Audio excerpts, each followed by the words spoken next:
He's got his Duke hat on this morning. You know what?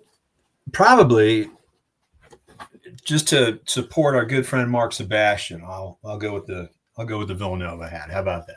And isn't that a George? What is that paw print on you? Clemson. Clemson. I know you got kids. You got kids everywhere. Kids at many schools. Your schools. It's just an outflow of money. I don't know. Oh, and for people, ticker highlight shows on Mondays. I'm buying more of those Peloton calls. Anyway, but today we got something a little bit more exciting to talk about. You know, I hear this president guy. Is he? I feel like he's following through on his agenda. So what does that mean for us people? For all those that don't know, Frank is he is a venture capital angel investor, big in drones, and he's our Washington Insight guy, helping us how Washington works. He's also our legal counsel at Option Pit, as his very part-time job. We couldn't afford him if other than that. But most of his time is spent raising money for companies and figuring out what's going on in Washington at this point. So we're very lucky to have him. And it's amazing to me that how upset people get when someone does exactly what they told them they would do. We just spent, and again, not to get political, but we kind of spent 4 years with administration that did things that it said was the opposite it was going to do. And, and didn't really, it was not transparent about anything. Trump literally, and again, this is not an endorsement of his policies. This is not, I'm not saying you should like them, the policies or not. That's up to you. We just look at, you and I just look at them, how does it help with trading? Right. But he has done exactly what he has said he is going to do. And yes, people are out of their minds. I mean, absolutely out of your minds. I look at it as kind of like, look, you get married and you and your wife say, hey, we want to do X, Y, or Z. And, the day after the wedding, your spouse comes and says, yeah, I changed my mind. I don't like that anymore. And well, wait a minute. That's not what the contract was that we entered into. So, he's doing everything he said, and it's disruptive. We knew that. I mean, he said it back, he said it last year. He goes, there's going to be a lot of disruption. I want to fundamentally bring the country, including the economy, back to a different place. Mm-hmm. And we can certainly debate whether or not he's doing it the right way, but he is attempting to do that, and it's causing some upheaval. I mean, California looks like a blast right now. I mean, gracious, that just looks like a great time. Well, and another question too is, ICE is not just operating in California, if I'm not mistaken. Aren't they? Don't they operate in multiple states across, yes, multiple areas? But yeah, no, I'm pretty much all 50. I'm pretty sure it's all 50 states that they operate in. So that's kind of what I was thinking. But yeah. So anyway, it's ruffling some feathers, but at the same time, there, he's putting out, he's doing some neat stuff that we are keeping an eye on. There was a big, back on like it was years ago. On June 6th, just a few days ago, there was an executive order that came out that is impacting the drone market, which is near and dear to our hearts. He's doing, there's a lot going on with energy policy, whether it's, nuclear or fossil fuels. And there's a lot going on with, mining, which, all these things tie in together. So, we've got a lot of things, in play, and, it's some fun stuff. And, let's, you tell me, where do you want to start?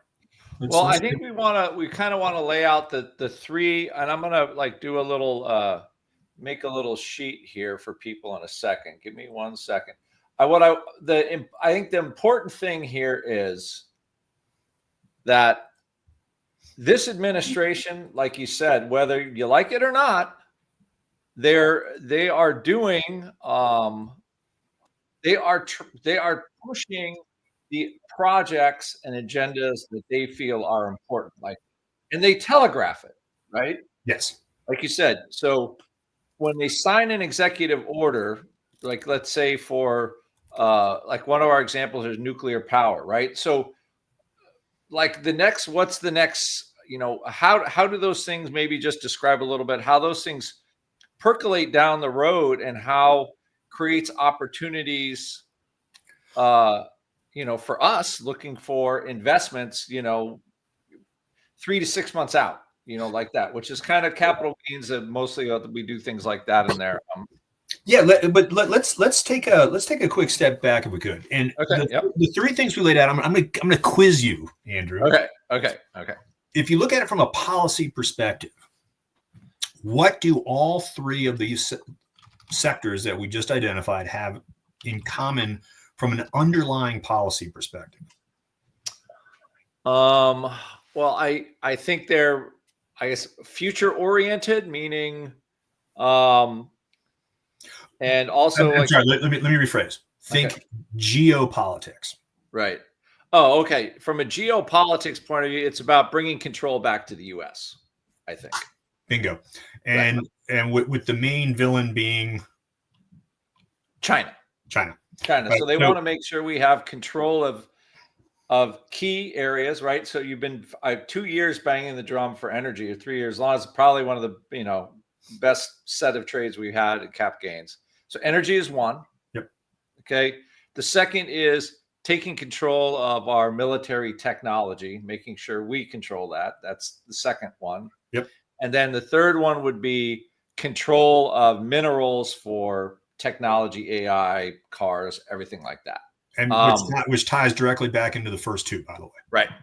So those are, so basically you could say then the Trump policy, right, is like, trying to assert U.S. sovereignty over key economic areas. Okay. Is that the right thinking about it like that? Yes. And in the process, create more, and it ties into his nationalistic, approach that we're going to create domestic supply chains for things that are currently very China dependent. And by the way, it's not going to be easy, and it's not going to be quick. And certainly some of the realities on the ground, if you will, throw wrenches into these plans. But some are easier. I think, ironically, you look at, the complexity of technology, nuclear, I think people would argue, is probably the most complex, but probably one of the easier ones to solve. Drones seem very easy, but are more difficult than nuclear even to solve, from creating the supply chains necessary to be a domestic powerhouse. Okay. And the same thing with the rare earth minerals. There's actually forces, honestly, the U.S. car companies, the big three, Ford, GM, and Stellantis, whatever they're calling themselves now, they are actually working behind the scenes to undermine rare earth policy. Really? Oh, yes, because in order to be competitive for electric cars, your average electric car has a couple 100 pounds of rare earth materials in it, mainly in the form of magnets. Okay. And, despite some of these some of the rare earth players in the U.S. starting to catch on a little bit, they're still not producing a fraction of what is necessary for U.S. consumption.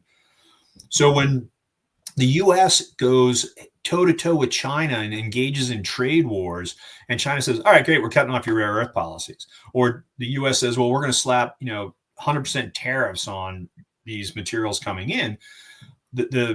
Some of these American companies go, oh darn, we got some problems on our hands.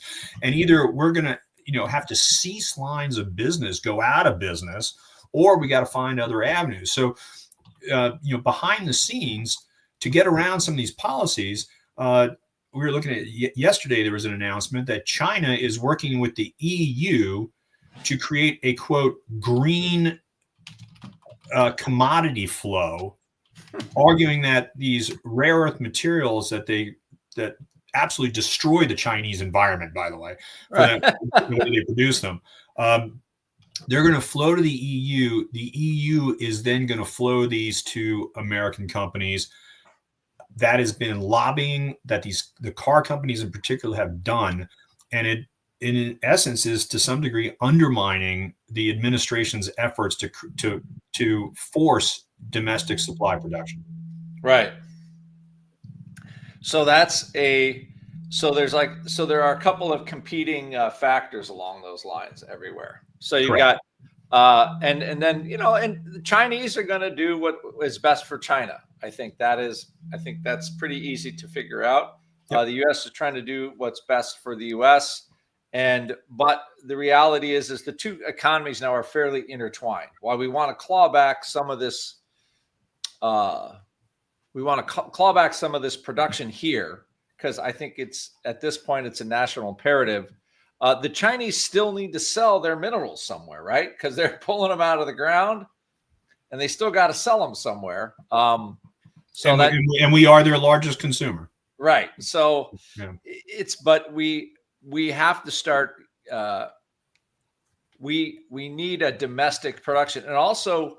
And it hasn't because you've been involved in these in a rare earth project. Isn't it very difficult to get these things off the ground? Can you talk a little bit, maybe Frank, about the fact that some of these companies have gone public and kind of getting rolling? You are, I would say, firsthand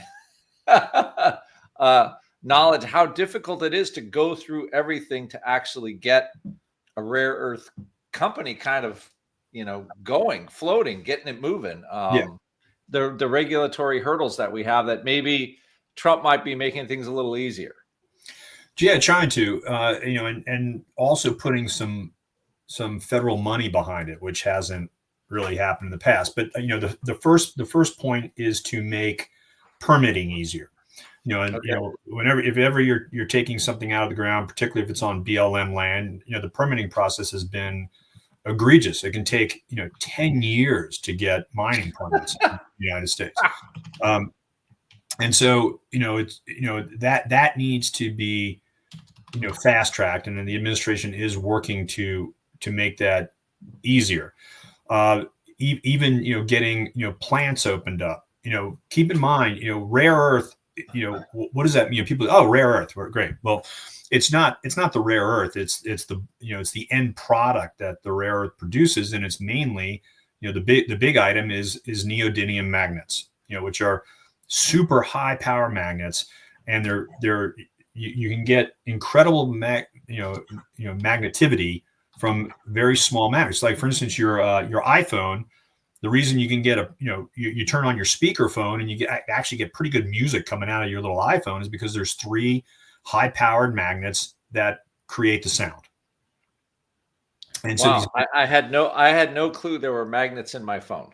Oh yes, and the same thing with obviously when you're producing high-powered electric engines, you need the magnets to turn to help power the electric motor. So very important, and but that's really one of the key end products. And yes, there's military uses. There's a rare earth called europium, which makes the color blue for heads-up displays and other things. Makes it possible.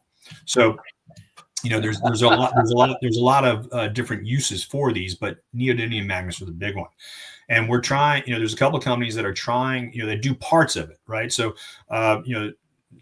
there's some that do the actual mining, taking the materials out of the ground. There's others that do the processing where they refine the minerals and put them into a state that they can then be used for a finished product. And then there's others that are trying to create the actual magnets themselves.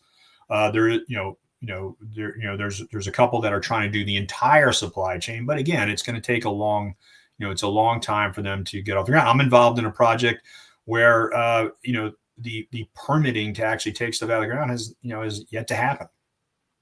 So the company is operating and starting to make money with the finished product, so they're actually getting materials from other places to make magnets, but the complete supply chain is still not up and running, and it's still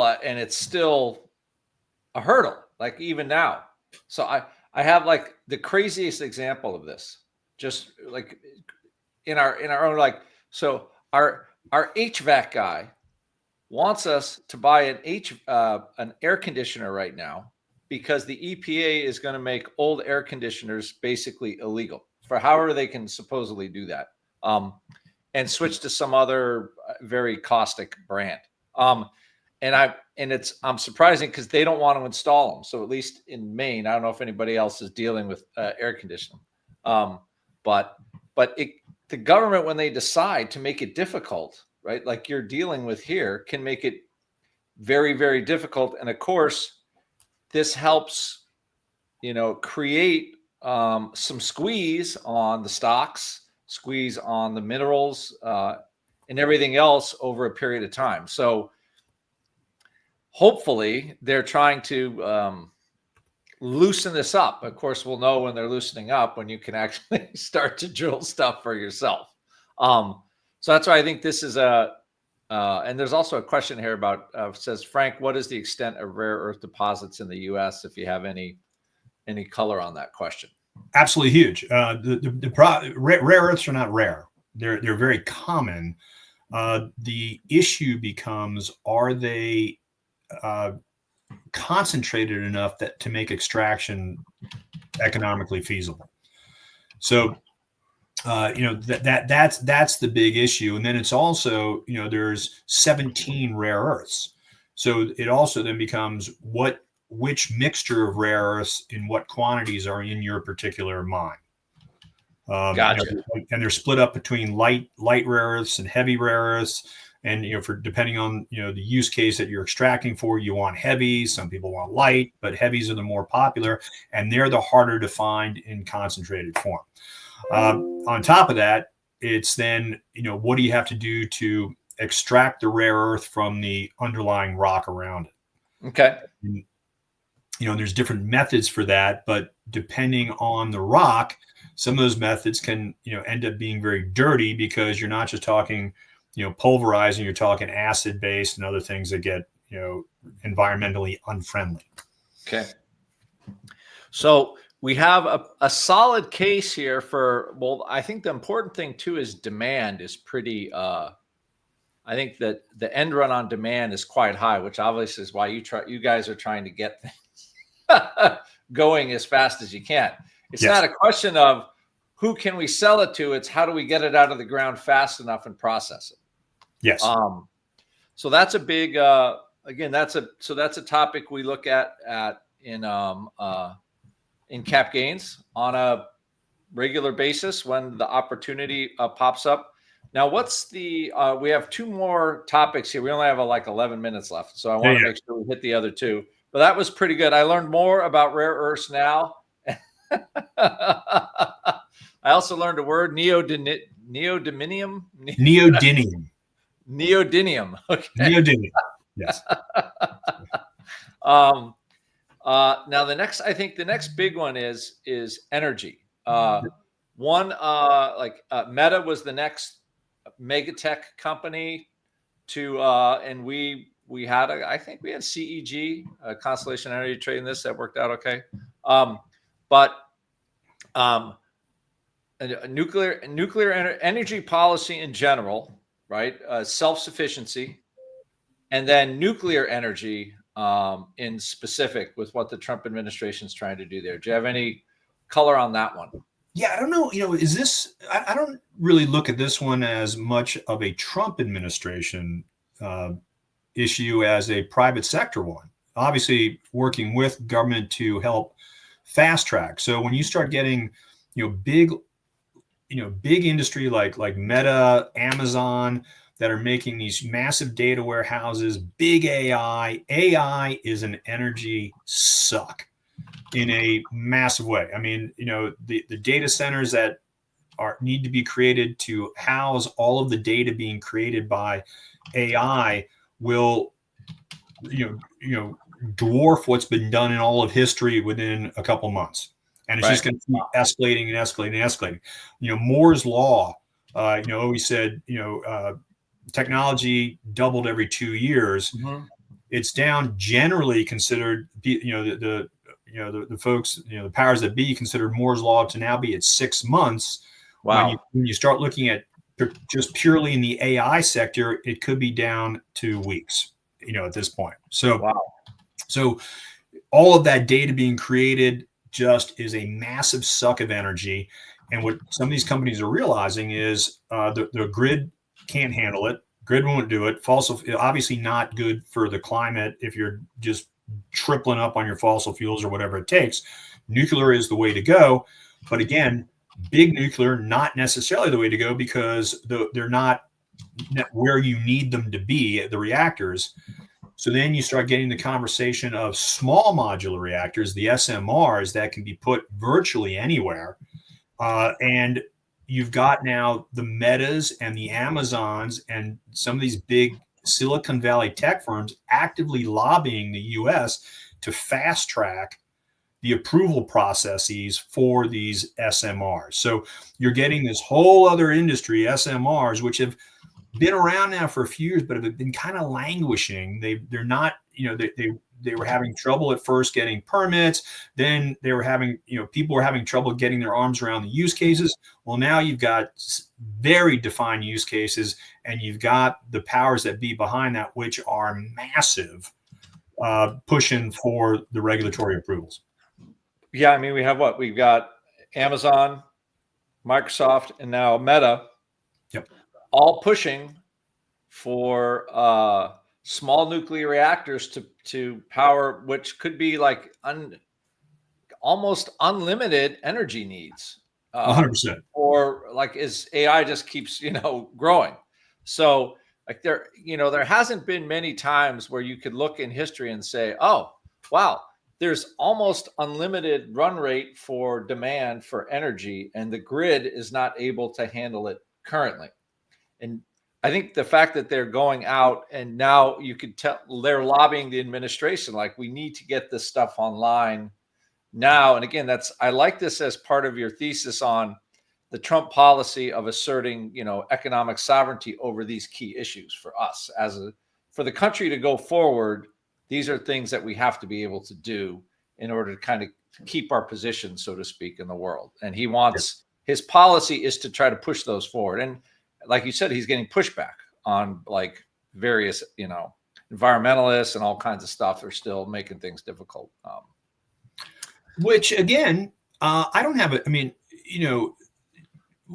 I don't want to see the environment dirtied, right? But there are clean ways to do this, and and there's better ways than the Biden administration was pushing.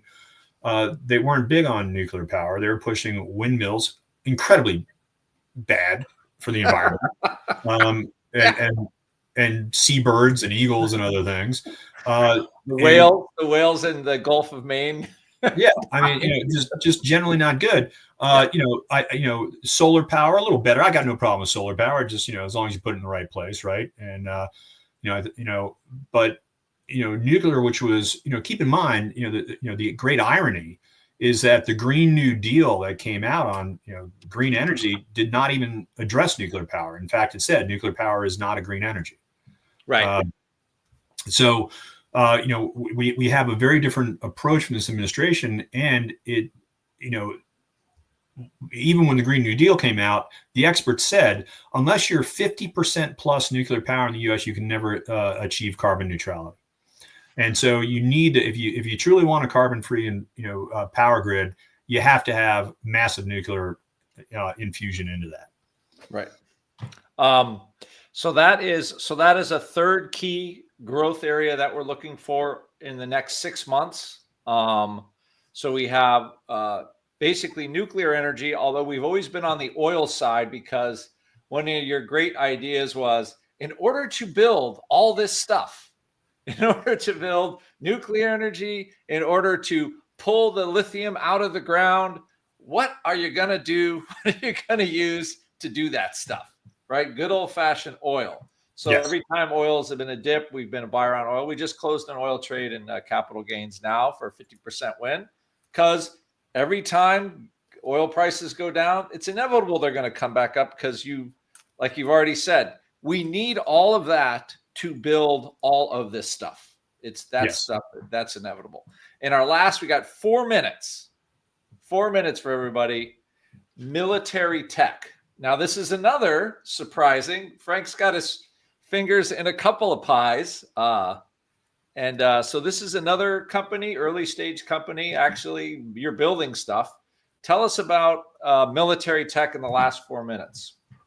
Yeah, obviously important. Budgets are huge. One of the reasons we are focusing heavily on the military space is, the only area of the most recent budgets to get a big boost was defense.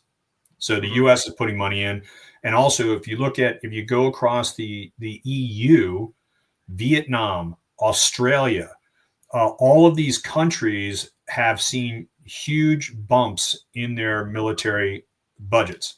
Probably doesn't bode well for the peace of the world down the road, but we're seeing huge bumps in demand for military tech, but cutting edge military tech, new drones. There's an asymmetry of warfare going on right now where a $2,500 drone literally built on a battlefield can take down a tens of millions of dollar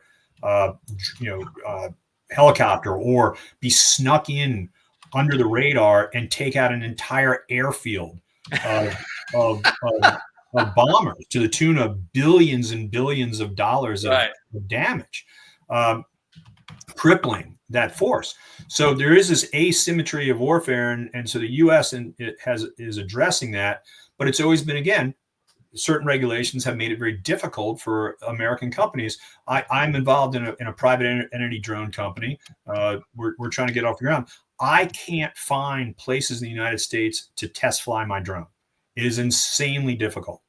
And really? I had no idea, because you had the drones over New Jersey, right? How come they get, but you can't? Very difficult. Very difficult. So part of the executive order that came out on the 6th was to make it easier for companies like mine to test and fly and bring technology to the forefront. And not just drones, it's also eVTOL aircraft. So, the future of, flying taxis and, how we test those. So it tied in both. Again, it's a national security issue on the drone side. The largest drone in the United States, that not largest in size, but by use, is DJI Maverick drones, Chinese drone companies. We shouldn't be using those. I mean, they're literally flying around all over the United States with cameras. People think they're using them for fun, and all we're doing is collecting data for the Chinese. It's just incredible built-in espionage, because all this stuff gets uploaded to clouds. You don't know where it's going. Right. I'm not saying that China is stealing all this data. I'm not saying they're not. So they are. So there's been a big move, and that will, we've got our eye on some publicly traded drone companies that will definitely benefit from this. That it will make it easier for them to bring their tech to the marketplace, and I believe we're going to talk about some of that in Cap Gains later. Andrew. We are. So Trump. So he's trying to make it easier for domestic drone producers. So I got this little PDF thing for people. Just a couple of key things. Basically, I'm calling it the Frank Gregory Trump policy about he wants to assert economic sovereignty over key areas. Military technology, drones make it easier for startup drone companies like yourself. Needed for domestic drone makers to get going, right? To test. That's one. Nuclear energy for AI through small nuclear reactors. 2, and all those companies that support that. And then 3, domestic rare earth. I guess it's not rare, but it's just the Chinese just do it, right? And we have not done it. Trying to make that happen here. So all of these topics, these are key areas for us, right? I would say the most important topics for us the next 6 months in Cap Gains. So what we're doing, we have a special offer for anybody that's interested. For $4, click the link on top. Frank and I are looking for 3 to 5 key names over the next 6 months in Cap Gains. We're looking for 100% gains in the stock as these areas belong. We've already had 100% gains in several of the stocks we've looked at, or more in the meantime. and we're looking for 1,000% gains on the calls. Hopefully, we just want one to bust big on some of the picks. So you click to join. It's $4 if you want to try out capital gains for a little while. We're giving you a easy chance. Frank and I meet once a week, Tuesdays at 2:00. Try it out. $4. It's the cost of a coffee. And you get it from the horse's mouth with Frank, which is great. And I put the trades together, and on we go. And it's been a great run. It's probably my best product this year, because being able to stick to these things and come back is a great thing. So click the link up top. All the information is right there. And Frank, I'll see you at 2:00 at Capital Gains. Looking forward to it, my friend. All right. And there we go. For everybody in Cap Gains, this is all goodies you get already. All right, everybody. Have a good day. Thank you very much for coming. This PDF will come out with just, the big topics here from Frank with this video resent. All right, everybody. Have an excellent day. Take care.